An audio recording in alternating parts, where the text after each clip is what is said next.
Well, good Monday morning, 3 minutes past 10 o'clock, and we're already up to 79 degrees at the KRIM studios on West Frontier in Payson.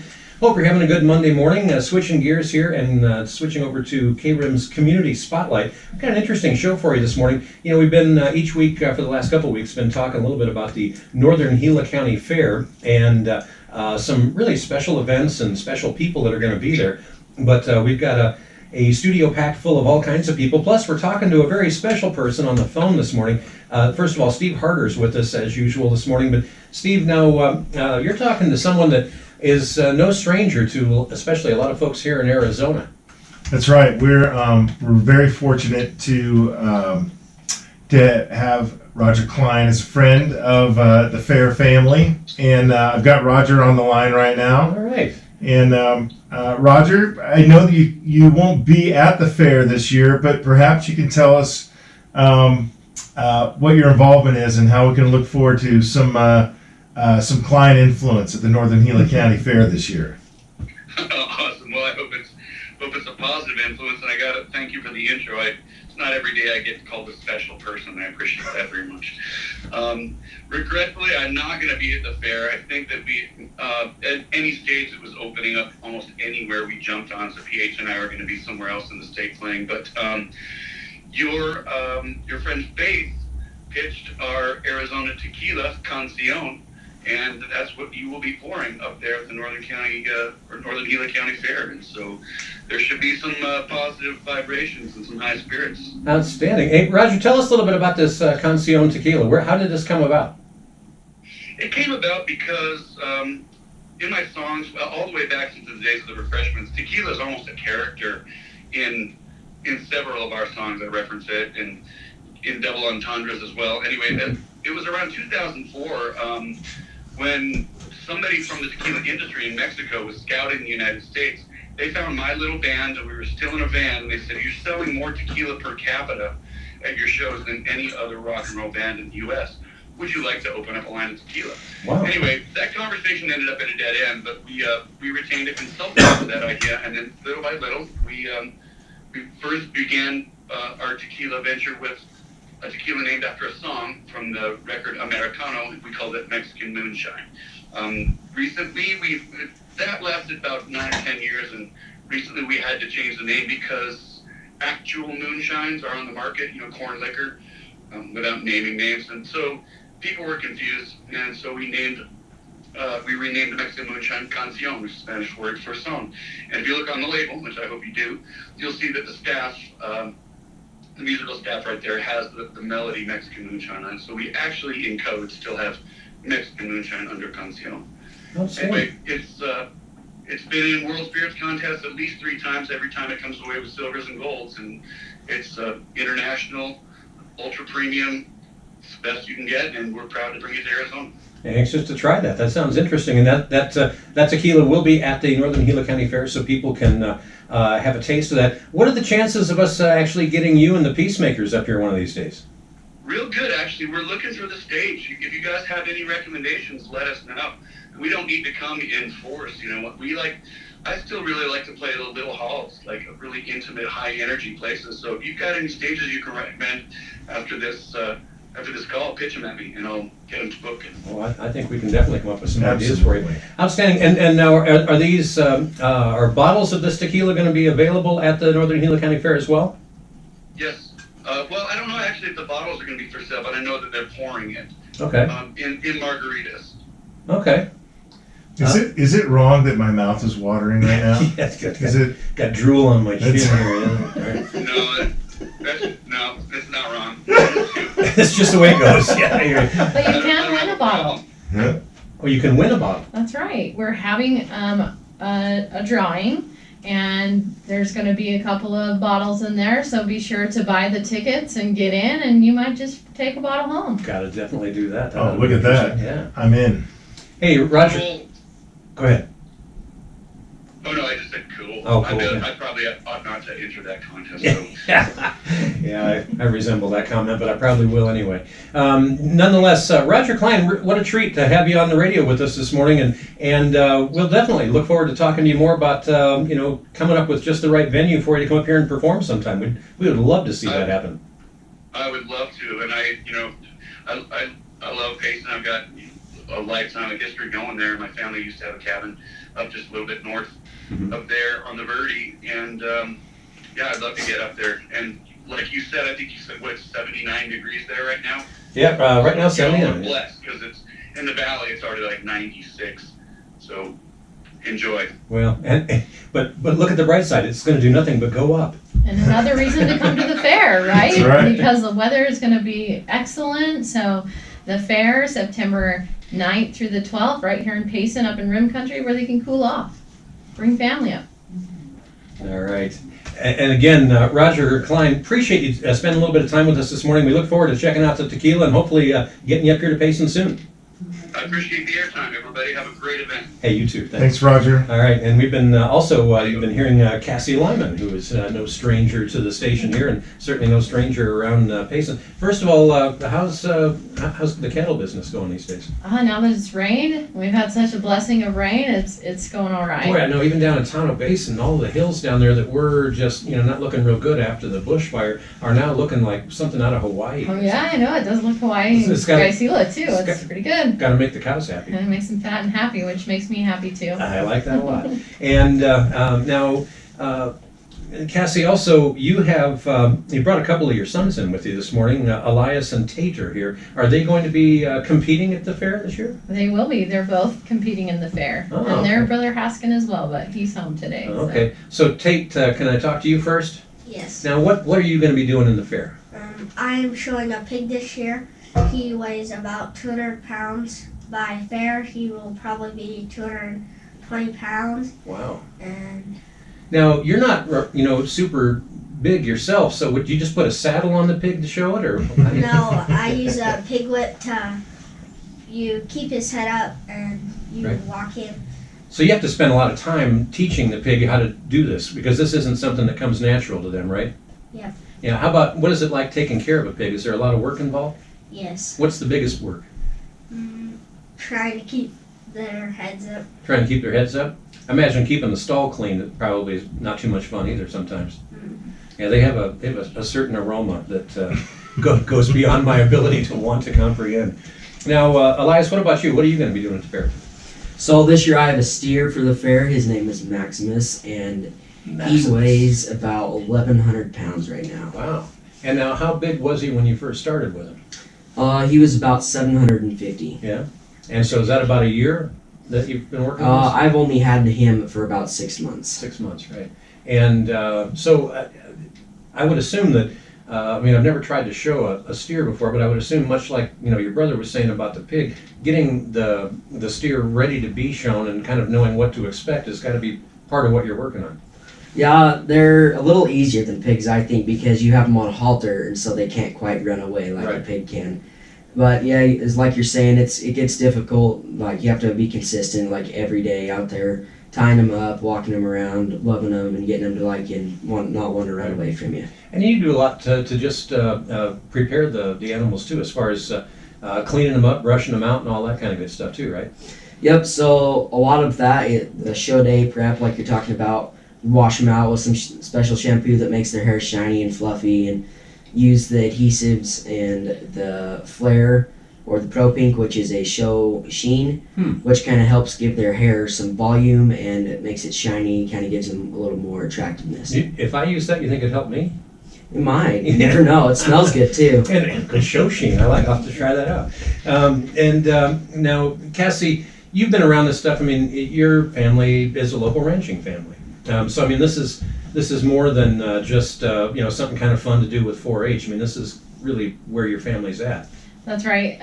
The steers that my boys raise are off the ranch too, and we've been lucky to be able to win Grand Champion, Reserve Champion, and they also have part of that contest with the market steers, what's called Gila County Bred and Fed. So ranchers around the area can sell steers to these youth, and then when they go to that competition, we have a special award for the animals that have been born, bred, and fed out here in our area. So it's an opportunity to showcase the ranchers here, as well as their genetics and their programs to be able to raise a beef on our terrain here. Right. And so yeah, it's a special for us because it's dear to our heart. It's what we do, but also to get to see my kids perform in that leadership and grow in that responsibility that the livestock projects teach. Well, and just, having to get up in front of people and do things, there's an awful lot of benefits that come out of that may have down the road nothing to do with livestock or anything, but that's good experience. Right. The livestock project is just one thing that interests the kids to teach them responsibility and leadership. So Right. not only do they have to get up every morning and go out every night and feed those animals, but like you say, keeping the pens clean, and like they were talking about having to work them every day to get them trained so that they will perform well at the show for them. There's 2 contests that they show in. One is showmanship, and that's how the animal performs with the youth in setting up. It's kind of like a dog show of such. Right. And then there's also the market class where it's on the animal's muscle structure and how it will be performing on the plate. Right. So, a kid can go and work with their animal and have an animal that's maybe not as great for the plate, but they've worked it so well that they win grand champion showmanship. Or vice versa, they didn't work with it so well, but they've got an animal that's going to do really good on the plate. And so there's kind of both of those, and like I said, it's a lot of hard work, but then they go and try to sell their animals to people in businesses here in the community. So they go and talk to people, they have to write a letter, and so working on penmanship skills, working on public speaking, working on marketing a product. So yeah, a lot of skills. So now these are all going to be auctioned off at the Northern Gila County Fair? They will, yeah. And, I know that last year was, with COVID and everything was, I think the technical term here is funky. Are you hoping this year we're going to have there's all kinds of things going on at the Northern Gila County Fair this year for people of all ages, whether you're interested in the livestock or riding some of the carnival rides or this. There's all kinds of different stuff going on. Are you expecting a pretty good sized turnout this time around?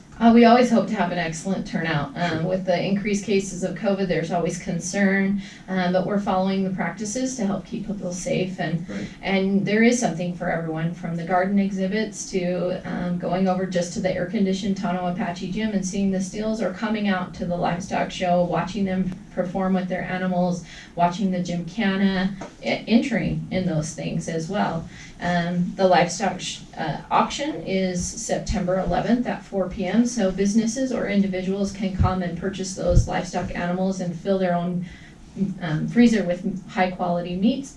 And we've got the entertainment that's lined out as well. So yes, there is something for everyone. Beer garden.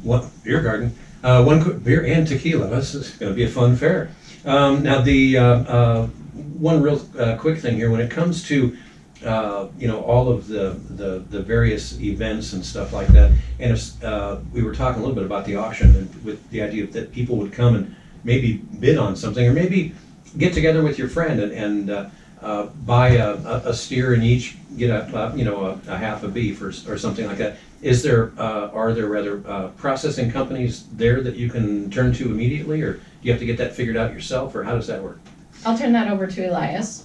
So what you're kind of talking about is splitting an animal. That's a great alternative if you're a little bit older, don't want that much meat, or you just don't want that much meat and you can't fit in your freezer. Mm-hmm. There will be processors there that will take your animal straight from the fair, so all you have to do is pick it up, pay the processing, and they'll work with you how you want it cut. If you want it to split it with someone, that's a great option. And it's just, once you've done it a few times and they'll help you through it, it gets easier. So if I split it with somebody else, I can get all the 24-ounce porterhouse steaks and they can get the ground beef?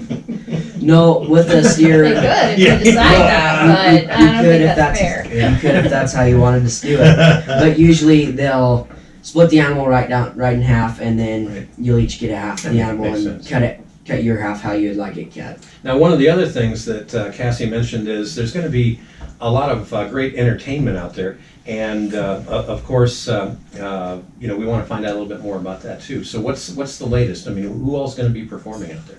Well, first of all, I know we had a big fundraiser about 3 weeks ago with a food truck event and softball tournament and beer garden there as well. And all the proceeds from the beer sales that day went to the Northern Gila County Fair. So for everybody who showed up and participated and helped us. We need all the help we can get. We're still actively looking for sponsors for the fair. If you'd like to be a title sponsor for the entertainment, we'd love to talk to you about that as well. I remember with Faith Lowry in here last week. I don't remember the number, but I remember she mentioned in passing about what it costs to put on the Northern Gila County Fair, and this is no inexpensive undertaking. No, it's a big number. And when I volunteered last year, I had no idea what I was getting into. Well, the fact that you're still here this year is a good sign. Well, yeah, it's a small town, not very far to run. Right. So, Thursday nights are opening ceremonies. We are very fortunate to have the cheer squad from Payson High School coming to help us kick off the event with Bobby Davis as our MC, and we're going to do a Hail to Our Heroes with a special nod toward the firefighters. Right. That helped with the fire, the backbone fire Right. earlier this year. Friday morning, we're going to do. I think the kids are going to come to the fair on Friday, so we're going to have three shows by John Fitzsimmons. He's a nationally known comic magician. Right. He'll be coming up from the valley doing 3 shows for us on Friday. Oh. In addition to that, we're having 6 Gallon Hat going to come play some bluegrass for us. And then at 8 o'clock on both Friday and Saturday night, we'll have the Moonshine Mafia guys. Ah, there you go. Right adjacent to our beer garden and Roger Klein's margaritas. Sounds like a good mix. Sounds like a good recipe for a good time. We've got a lot of local talent participating with this year. We've got the hula group, the hula Payson Hula Studio. Oh, wow. It will be on a Saturday morning, and I think they're going to bring a group of ukulele players, and they're going to put on a little concert Where for have us. I been that I didn't realize there was a hula studio? in town? At 10 o'clock Saturday morning on September 11th, Randy, if you'll show up to the Northern Gila County Fair, you can witness it for Now, yourself. do I need to wear my grass skirt or? That's totally optional, depending on how much tequila you've had. It's anybody's game, that'll right? That'll make a difference. Yeah. Family friendly. That's right. Clean it up, guys. All right. Well, this sounds like a whole bunch of fun. Now we've got some other things to talk about too, right? Yeah, we do. I'm going to bring in my counterpart, Rich. He's going to talk about the horticulture and everything. So I want to thank you for Absolutely. having us. And thank you for everything that you're doing. This is going to be, I think, the most fun fair yet. I'm excited. Should be great. We're looking forward to it. And again, as Steve mentioned, Rich Johnson with us as well. And now, when we talk about the horticulture aspect of what's going on at the fair, I mean, this can actually go a lot of different directions. I mean, we've talked a little bit about some of the different livestock concerns. But Rich, when it comes to horticulture, what are some of the different? I mean, are there various categories here, or what all are we dealing with that way for people that are completely unfamiliar with this? Yeah, it's really kind of a really fun thing. The horticulture floriculture tent is the largest single exhibit that we have at the fair. Right. And it eats up an entire tent, a pretty big one at that. And what we do is we bring anybody who wants to enter something in. There are numerous categories, dozens of categories for things that you can bring in, from flowers to your vegetables to the largest pumpkin or the longest Armenian cucumber. We have many topics and things that you can enter in. And by the way, we're shooting to have all entries made for any of the exhibits, whether it's at the floriculture section or whether it's over at the Tonto Apache Gym with all the handicrafts and stuff like that. We're shooting to have all that done online by September 2nd, the end of September 2nd. So, Wow. Yeah, so they go online and register their entries that they are going to then exhibit at the fair. So they go to the Northern Gila County Fair website, and then on there they then click on exhibits entries, and there it'll have online entries. It'll go through and tell them how to do that, how to fill out the registration, and the walk through the process with pictures. So people that are not as familiar they'll have a way to read through. They can print that if they want to help them register their projects, and then they'll bring them down to the fair on Wednesday. Do you want to take back over, Rich? Wednesday, September 8th. Yes, from 1 o'clock to 6 o'clock, we're doing the entry of all the exhibits at that point. So if you're doing a handicrafts type thing or any of those sorts of things, that'll be happening at the Tonto Apache Gym. Whereas if you're doing any of the, floriculture, horticulture kind of things, that's all going to happen at the fairgrounds, at the horticulture tent.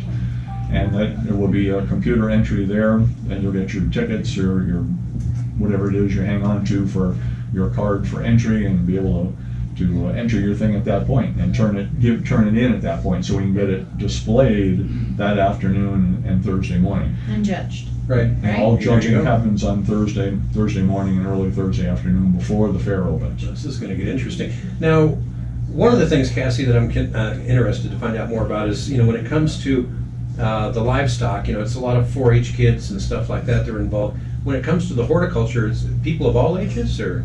Yeah, so actually we no longer have 4-H program livestock here in Payson area. We don't have any leaders, so the program has moved to Globe at this time, and so we just have individual kids of all ages that can compete. And so it's the same for the indoor exhibits, but as you're saying, adults can also enter things. So Nice. kids of all ages as well as adults, and then the school enters things too. So if the kids don't do something at the home, the school is collecting some of their project work there that they do in the classroom, and then they enter those exhibits in. So yeah, it's something for everyone. Right. You've got somebody that's 90-year-old that's been doing a garden all their life, and man, this year they're going to put some entries in, right? There's no age limit on that. Now, how about you, Tate? Are you growing anything for the fair?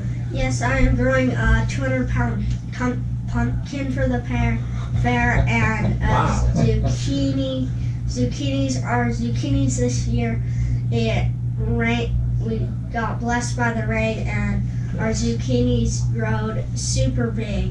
Wow. And So, We already ate all our corn though. Oh, okay. It was too good, That's so right. it's gone. But we even preserve some of our garden entries, so that we can enter those. So there are items that don't last very long, like potatoes per se. Sure. We can those, and so there's also the canning entries. So some of the garden Oh. vegetables are happening right now, like tomatoes. Well, we turn ours into salsa, and then we enter a can of salsa into the fair in the food preservation category. gotta love it. Gotta love it. Now, Tate, you mentioned you have a 200-pound pumpkin.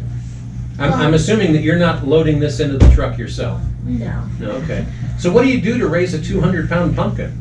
you plant the seed first. Well, that's always a good start. You water it. So our 200-pound pumpkin plant, it was growing in our garden, and it decided it could grow up the fence. So it grew up the fence, and there's like 11 sprouts, but only one of them sprouted. Right. So now there's this 150-pound pumpkin that's hanging from the top Wow. of the thing. So we put under it.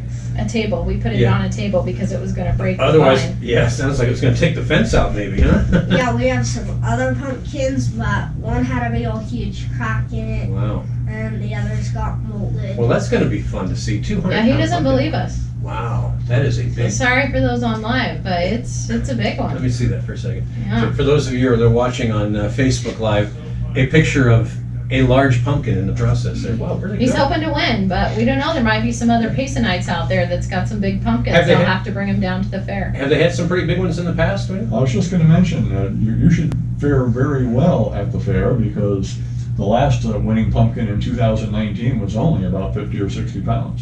So Wow. you should fare very well. You got them tripled already, man. That's amazing.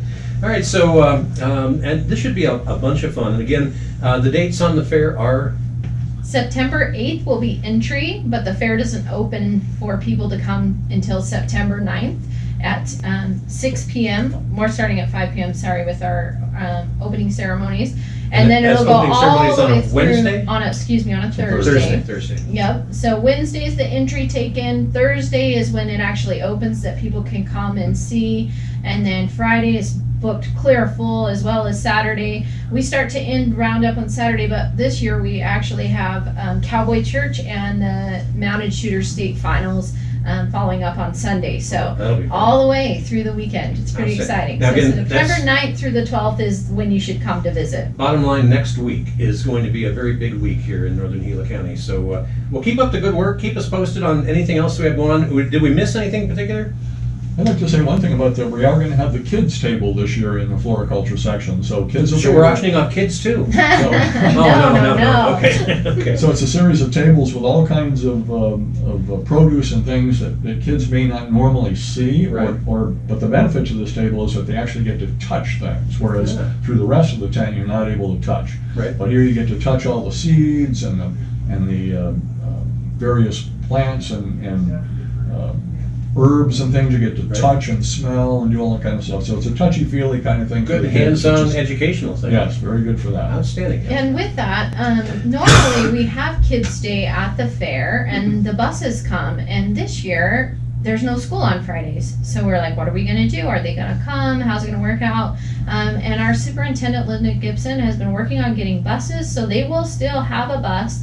So parents just need to get their kids to the school and then they'll bus them over to the fair. And so they can come and participate in Kids Day, and then they'll take them back and send them home with a sack lunch. So the school district is being great at supporting the fair and helping the kids get out to see their exhibits and help learn about agriculture education, you know, the livestock, where their food comes from, the garden exhibits is another place where your food comes from.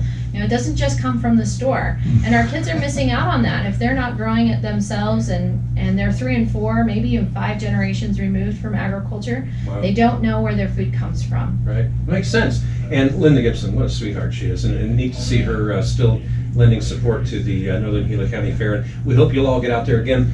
This will all be taking place next week, starting on Wednesday with the entries and then all kinds of stuff going on after that. There's a website that you can go to get all the specifics, and that web address is ngcfair.com. easy enough, ngcfair.com. Check it out. And again, just want to say thank you to Cassie Elias and Tate Lyman, as well as Rich Johnson and Steve Harder for being with us in the studio this morning. Appreciate it.